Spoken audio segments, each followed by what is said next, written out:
Welcome to Free Life Chapel, where we help you discover and live the free life in Christ. My name is Kayla, and we are so excited that you decided to tune in with us today. Believe me when I say you're in for a treat. Until then, go ahead and check out our website at freelifechapel.org, so that way you can learn a little bit more about who we are, what we do, why we do it, and how you can be a part. And because you're tuning in right now, that means you're family. And here at Free Life Chapel, we love connecting with our family. So if you're ever in the Central Florida area, go ahead, come on by, so that way we can connect with you in person.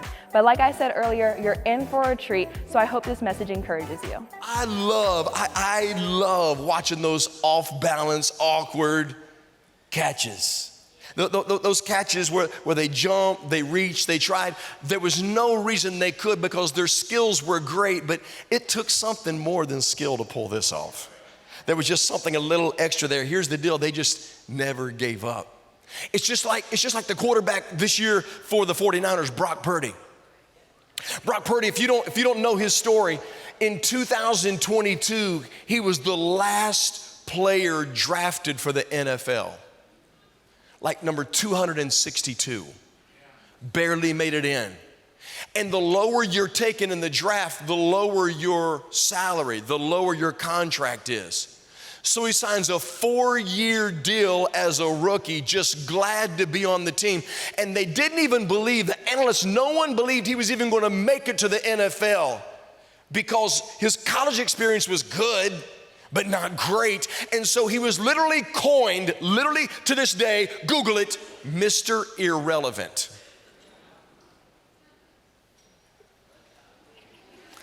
Isn't it good that about 200 million people are going to watch Mr. Irrelevant play ball today?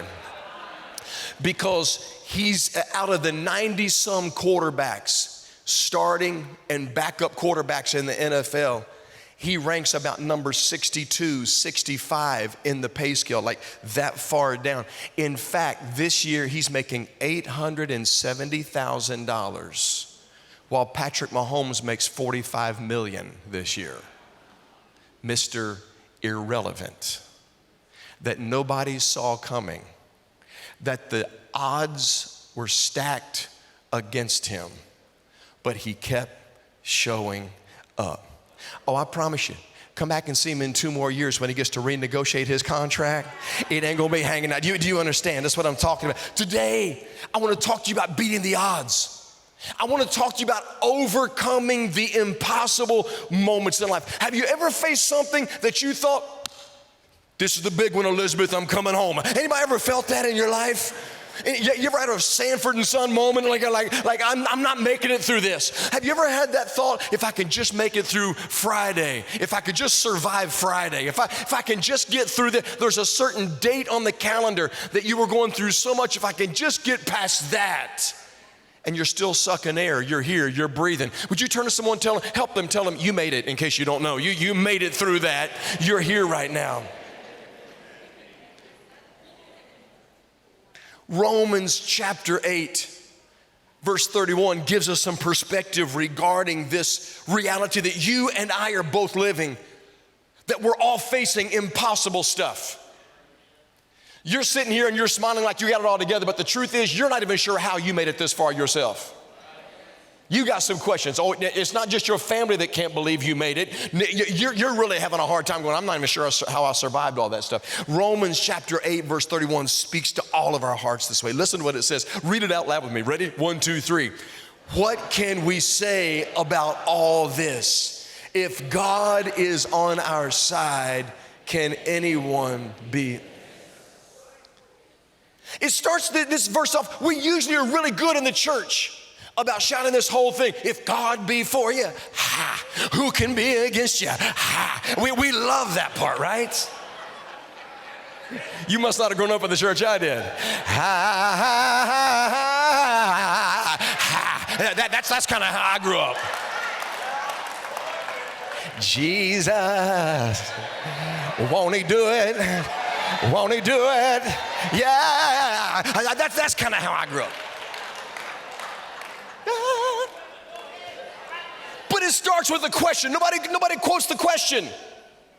The verse starts off, what can we say about this? Well, that question don't make no sense unless you look at the first 30 verses of that chapter. It says, what can we say about this? About what? About everything said before that. Well, what was said before that?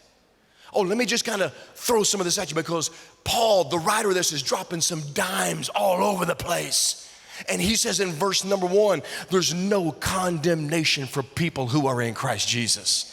Your past is over. God's not here to judge you. He's here to love the hell out of your life and get you back to living the way you're supposed to. He says in verse 3 that Jesus came to defeat your sin and your failure. He says in verse 6 that there's no such thing as self-help. You need Jesus in your life. But when you focus on Jesus, victory is on the way. He says in verse 13, we are now indebted to Jesus for the rest of our lives because you're living better than what you deserve. Jesus has been good to you. Yes, he has. Verse 18 says your future is greater than the fight that you're in right now. Verse 24 says the key to advance is your hope in Jesus. And verse 28 says all things are working together for my good. So God's help and support is unfailing. He's dropping dimes all over the place, and what it comes to is the progressive list of bombs he's dropping. It reaches a climactic announcement, and it says, what can we say about all of that? If God is on your side, can't nobody do nothing with you. He's saying when the odds are stacked against you, you're still solid, you're safe, you're secure, there's hope, you have a promise, you have a future, there's victory in your life. It may look jacked up, but everything is going to be all right. Would you turn to someone and tell them, it looks bad, but it's going to be okay. It looks bad, but it's going to be okay. Now watch this, watch this, watch this. In this verse, everything we read, nowhere in there, God did not say you're not going to face bad odds. He didn't say trouble's not coming. He didn't say that things would happen around you that's going to look really, really bad. He just said, I'll help you beat the odds in your life.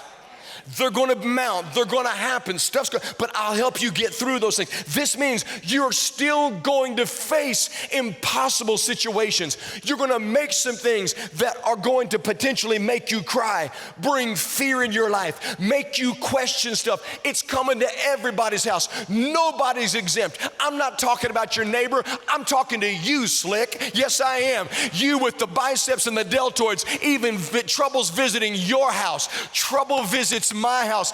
Everybody in the place got trouble going on. You got 99 problems, but Jesus is not one of them. Do you understand? He is your way out of this thing.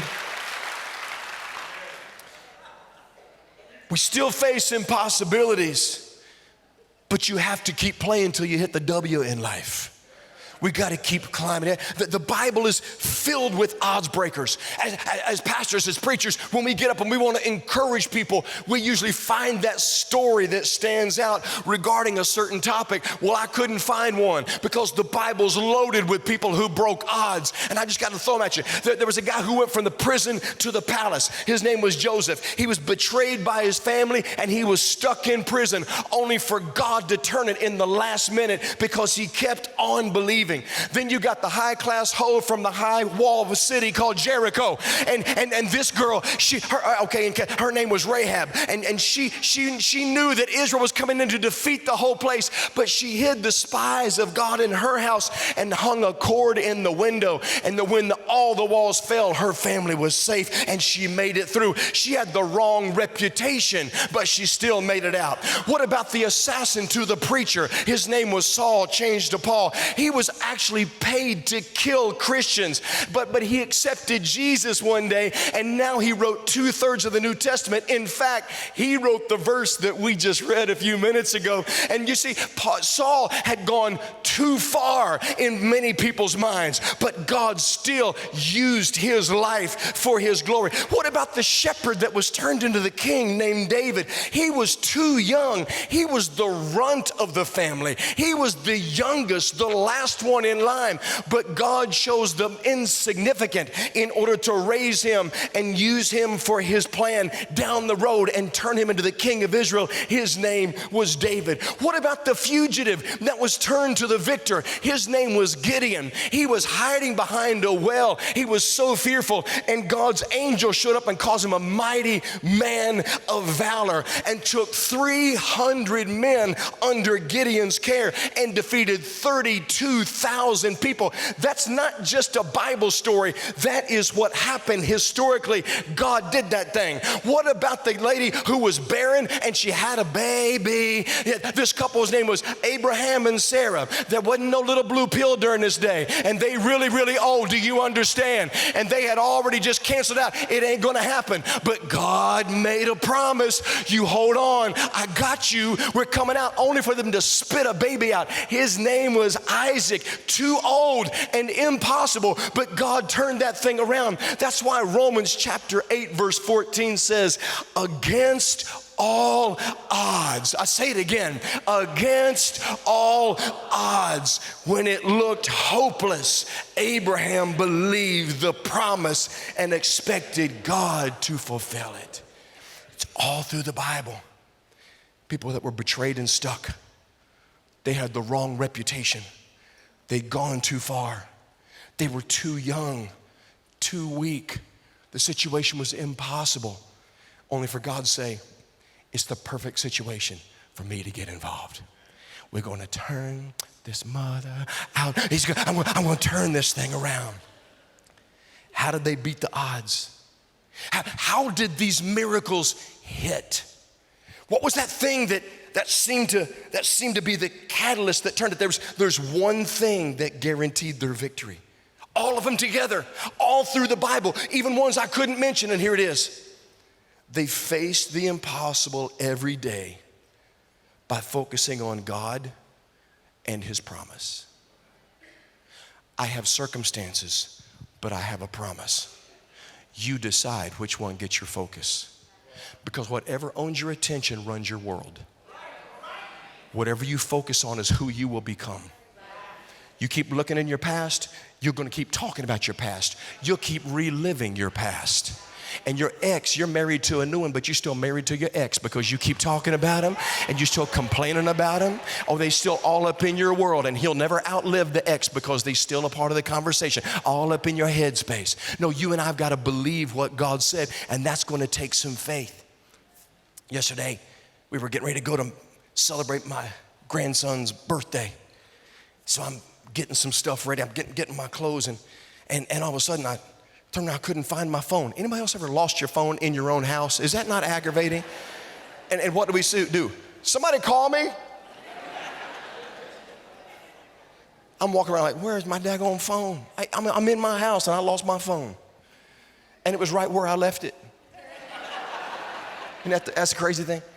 I went in my closet to grab a pair of jeans, and I laid them down on some shoe boxes, and I grabbed them and I walked out, and it was right where I left it. In other words, I thought I lost it, but it was really just misplaced. Can I tell you something? You might sit here and say, Scott, I'm going through too much, and I've been through too much to have any faith in God. And I want you to understand, your faith isn't lost, your faith is just misplaced. And until you get your hands back on that's going to give victory, and that's getting a focus of Jesus and his promise and his plan, despite the circumstance, you can come out of everything you're facing right now. If God is on our side, can anyone or anything be against us? Here's what I want you to know. Jesus didn't die to play the odds with your life. He died to beat the odds for your life. He didn't go through all of that for you to live a sorry, mediocre, just get by life. He died that you would have life and life more abundant and be at Free Life every Sunday. That's exactly why, okay, that's my part, but that's exactly why he died. That's why Jesus, he bet all the chips on your life. He put everything in. He said, I'm going all in. He has a plan. He's got a plan today to turn your loss into a win. You got to remember, God doesn't play the odds, God beats them. That's God's word. That's God's promise. That's God's Spirit alive in you. You're stronger than your ability. You're greater than your bank account. You're greater than the dysfunction you came out of in your family. You're stronger than what you're going through right now. If God be for you, who can be against you? Free Life People is filled with people who've been beating the odds. Oh, we dress up good in here. We throw jerseys on all kinds of things, and we know where to park and where to sit, and we do church and we do life, and I'm right there with you. But the truth is, we all got some stuff we've either been through or are going through right now. We got people in the room today that they've either been through or they still going through addiction. We got some dealers in the room. We've had some anger issues in the room, gang stuff going on in the room, broke, liars, religious, failures, busted home, fired, porn, jail and prison, sickness, divorce, bankruptcy, nasty reputation. And if I didn't call your issue, I could keep going. Would you tell somebody, I think he's talking about me right now? Just go ahead and just testify. I'm talking about me right now. And because of Jesus, we're still beating the odds. There's nothing about the scripture we opened with today that declares when you live perfect, then you get that life. That's not how it goes. If you could clean you up, you wouldn't need Jesus. But the fact that you and I say, look, on my best day, I fall short. I need him. That's where Jesus steps in. And that's why he started the whole chapter off with, there is no condemnation for people who have given their lives to Jesus. Job chapter 5 verse 9 says this. I love this verse. You gotta say this loud. Here we go. 1, 2, 3. God is famous for great and unexpected acts. There is no end. So what's your story? So what's your story? Family drop you? Spouse quit on you? Betrayed by friends? Just dealing with the situation of your own consequences that you did, self-inflicted wounds from bad decisions. Oh, just keep looking at me like you never made any of them right there. Just keep looking this way. Take your halo off while you're at it. We've all been down that road. We've all been jacked up by some things we did and look back and go, what was I thinking? The challenge is we weren't. Here's the issue. Jesus died to turn your excuses into a story, into a celebration. In fact, when Jesus gets done with you, nobody will even believe that you've been through what you've been through, because you and I stand to look a whole lot better now than we actually were because of what we went through. That's the favor of God in your life. He truly turns your tragedy into your triumph. He's stronger than the lies that you believed. He's greater than the giants that you're facing. He is bigger than the mess you've made, and he's bigger than the reputation that your past has tried to lock you into. God is greater. Jesus loves you, and against all odds, you may feel irrelevant, but God does his best work with people who have been canceled out, dropped, pushed aside, forgotten, broken, been through some stuff, don't see any way out. That's where he steps in and he shows off large and in charge in your life. So here's what I'm trying to tell you right now. If you in this room are just as screwed up as I am, you are prime candidate for Jesus to do something in your life in the rest of 2024 that nobody's going to understand when you get to the other side. Yeah. God showed his great love for us. This is the key. Romans 5:8 shows Jesus bet everything on your life. Look at this. God showed his great love for us. Read this. By sending Christ to die for us while. What? Oh, no. No. I ain't doing nothing that I don't know that there's a guaranteed return. Tell him I can't talk right now. There's got to be it's probably Usher. He's calling me all the time. I meant to call Block, but now he's all blowing my phone up.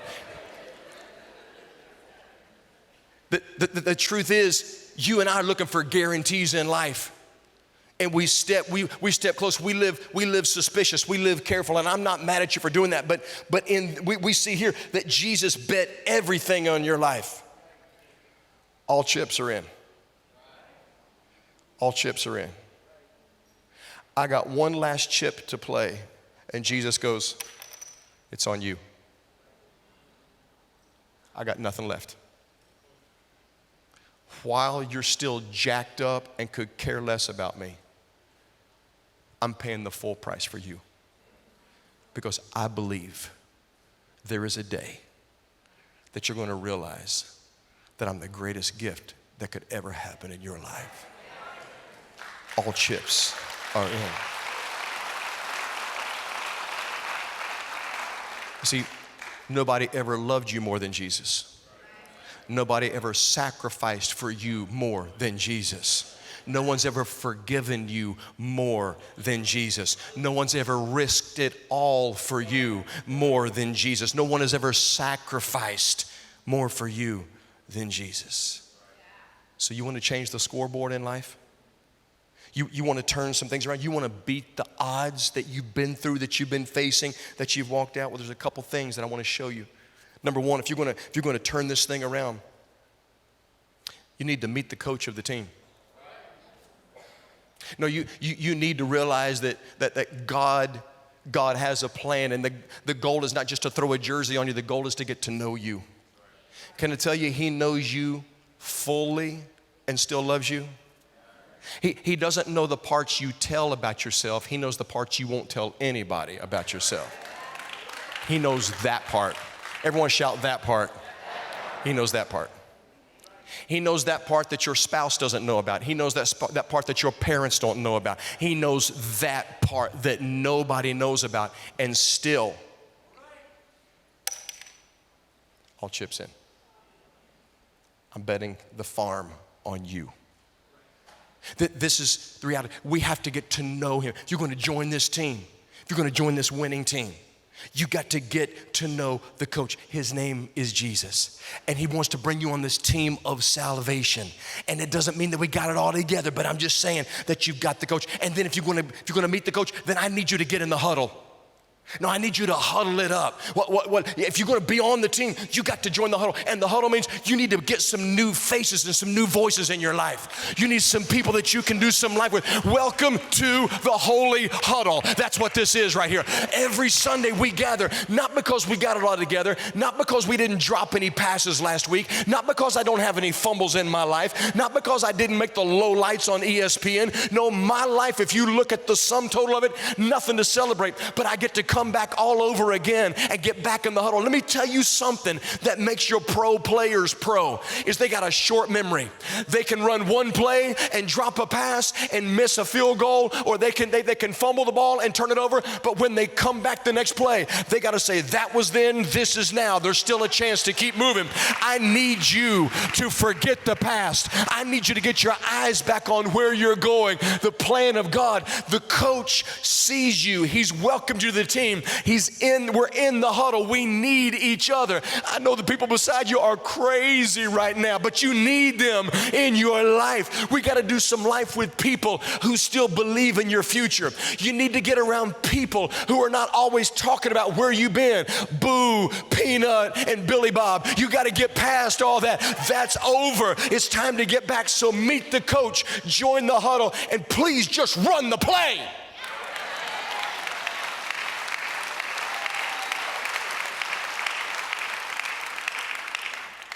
I know, it don't look good. You got to the line and they got you double teamed. That ain't fair. Shut up and run the play. But you don't know what they said. Get over it, run the play. But my mama, okay, God bless her, run the play. You just got to go. What is the play? God's got a playbook called the Word of God. And whether you understand it or not, run the play. Whether it feels good or not, run the play. Why? Because He has fashioned the entire team. He's been working you. He's been watching the defense. He knows what's going to work in the long run. Just run the play. Defy the odds. Fear, it makes you want to shut down. I can't do it. I'm done. Get somebody else. Fear will make you walk away. The reputation will make you quit. The odds stacked against you will make you want to just lose hope and quit. But I want you to understand, if we don't move, nothing changes. How long will you keep nurturing and feeding the issue that you're in until you decide enough is enough? I was made for more. The bets have been made. Jesus put it all on the line for me. Why am I living this way when I could have it all? Meet the coach. Would you please get in the huddle? Run the play. And when you run the play, I'm going to need you to do something. I'm going to need you to try the impossible. What do you mean try? I just need you to run with everything you got. And when you come to the end of you and you see the ball in the air, would you please just reach? You don't have the ability to guarantee the catch, but would you at least just reach? Don't just go, oh man. No, would you please just reach? Would you dive? Would you get dirty?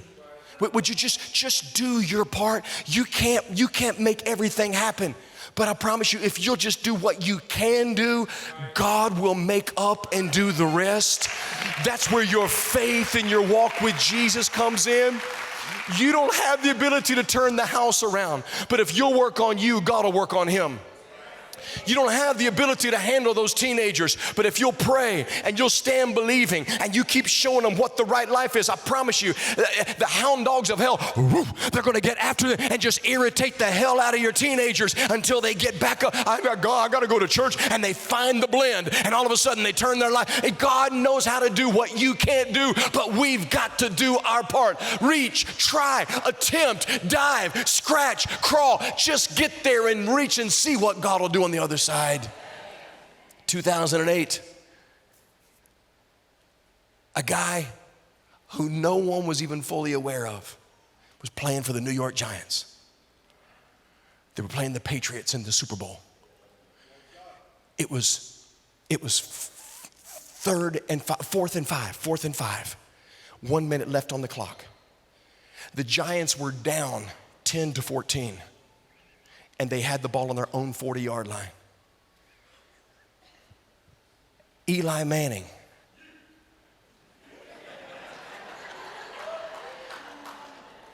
He slipped up and made it to the Super Bowl. Eli Manning, he drops back and he throws a 32-yard pass on 4th and 5. Everything's riding on this. To a young man named David Tyree. David Tyree runs out. He only had like 600 catches in his entire career. No one knew who this cat was.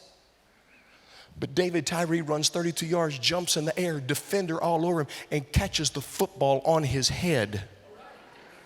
And he lands with the football stuck to his head. Didn't even catch it right. Nothing sexy about this. You understand? It ain't like, whoo, look at me, man, what a catch. No, are you kidding me? He just did what he could. He just reached. He just grabbed with the defender all over him, and he came down with the ball. And 4 plays later, the Giants scored and won the Super Bowl with less than a minute left. But had Tyree not done his part, you know what's crazy? It was so much not David Tyree that his helmet went to the Hall of Fame, not him. True story. Because it had nothing to do in the sense of, man, he's such a skills player. He just ran the play with defenders all over him, did everything he could, and then that happened. And when you interview David Tyree after the game, he'll tell you that before the game, he prayed with his pastor that God would anoint his hands and help him to do things he had never done in that game.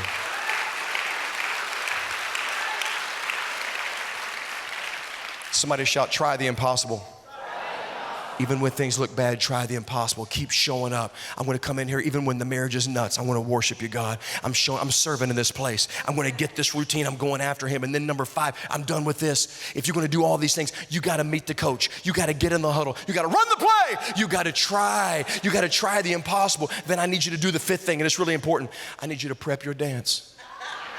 I need you to get your stuff ready. So, because you headed to the end zone, you understand. And when you show up there, you don't want to show up unprepared. So you need to get your stuff ready. You need to get in front of the mirror and start your little celebration down. Like, hey, here we go. Hey, you better get it down because the day is coming. You're going to dance that thing. You understand. The day is coming. Tell somebody, my dance is coming. My dance is coming.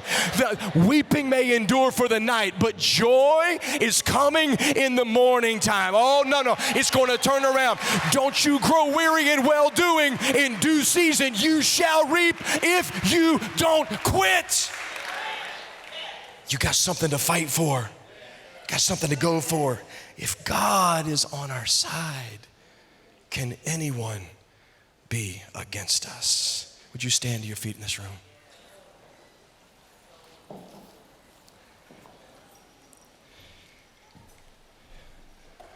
This chip, I'm glad you came to the first service because I guarantee you we don't have enough for the people coming today.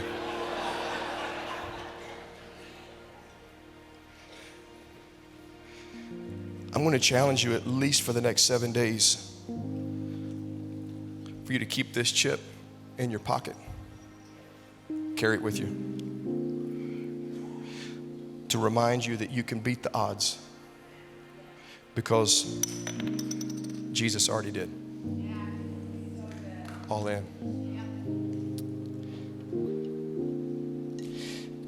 When Caleb was little, Cindy was the adult in the house and I was the other child.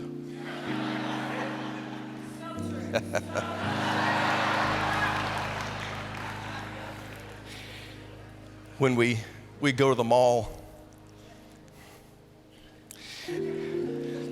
be walking through Dillard's or Macy's and she would grab some things to go try on. It's me standing with my son. And he's young and he's bored and I'm bored. So we started our own game of foot tag. And so he was standing there and I just reach out and I just tag his foot and go, you're it. And he'd go, hey, and he would come over and he's trying to kick my foot and I'm moving my feet out of the way and we're just moving. And then finally he'd get me and so I come after him and he's laughing. Well, after a while we forgot where we were. He's falling under clothes racks. He's falling into mannequins. I mean, we're just bumping into stuff. Oh, excuse me, so sorry. And we're kicking. Some people are walking by annoyed. Some are laughing at us, but man, we're playing some serious foot tag. There's one store we went into. It was like a home store of all kinds of nice stuff and little things here and there. Yeah, you know. And it had a sign. It said, if you break it, you buy it. They just added a new rule to our game, our foot tag.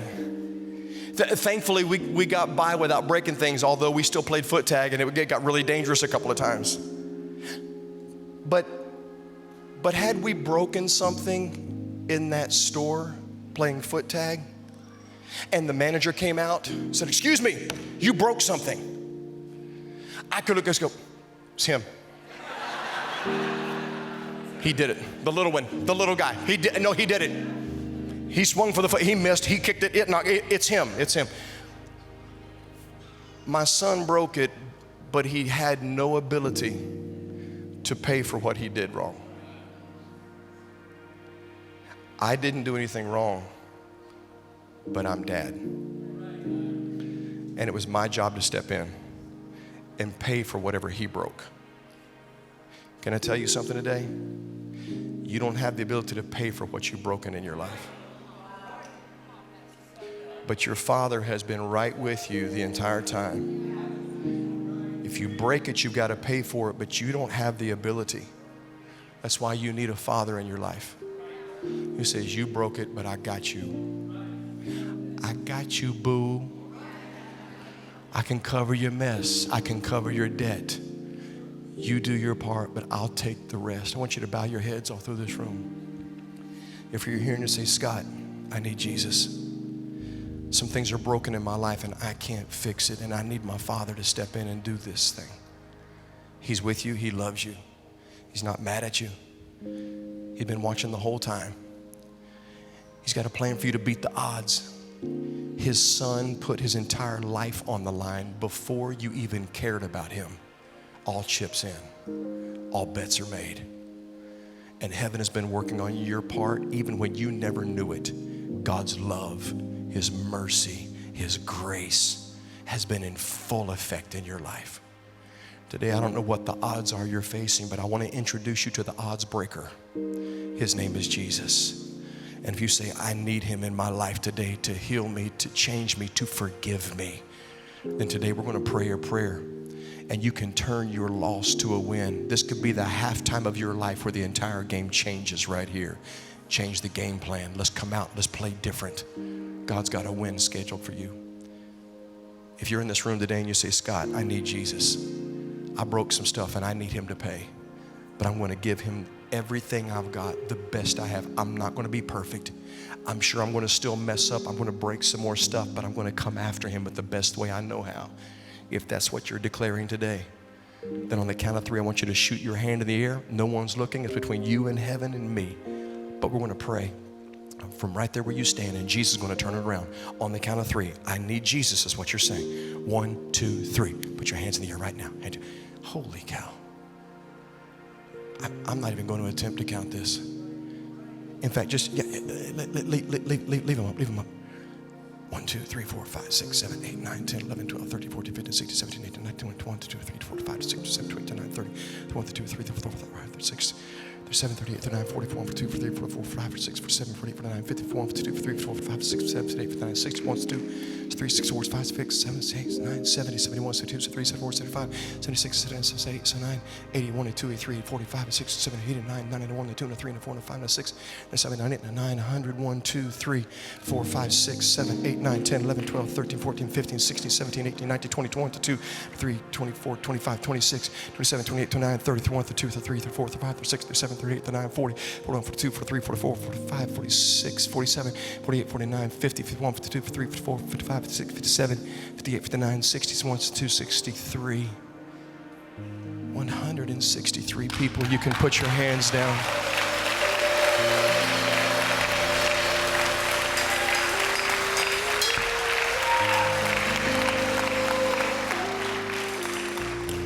Repeat this. Jesus, forgive me. Come into my life. Take the mess. Take the brokenness. I give it all to you. And I receive your love, forgiveness, salvation. Today, I give my life to you. And I will serve you to the best of my ability for the rest of my life. In Jesus' name, help me break the odds in my life. Amen. Amen. Amen. Amen. Amen. Yes! We hope this message encouraged you. If you're looking for more encouraging messages, go ahead, check out our website at freelifechapel.org. Until then, we hope to see you soon.